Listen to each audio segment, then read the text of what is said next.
Fabric విషయానికి వస్తే ఈ ఫ్యాబ్రిక్ వచ్చేసి ప్రజెంట్ రన్ అవుతున్న ఫ్యాబ్రిక్ అండి.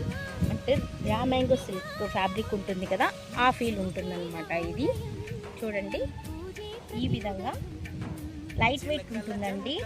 సో గుడ్ శారీ వచ్చేసి చాలా లైట్ వెయిట్ శారీ ఎంతో ఈ విధంగా హైలైట్ చేశారు చూడండి.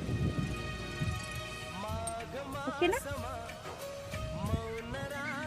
ఈ విధంగా ఇవ్వడం జరిగింది. నెక్స్ట్ బ్లౌజ్ వచ్చేసి మనకి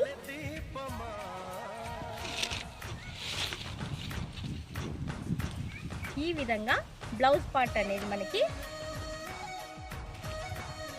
ఇంత బ్యూటిఫుల్గా ఉన్న ఈ శారీ కాస్ట్ వచ్చేసి మన శ్వేతాస్ వరల్డ్లో ఓన్లీ 900 రూపీస్ మాత్రమే. ఈ శారీ కాస్ట్ వచ్చేసి ఓన్లీ 900 రూపీస్ మాత్రమే.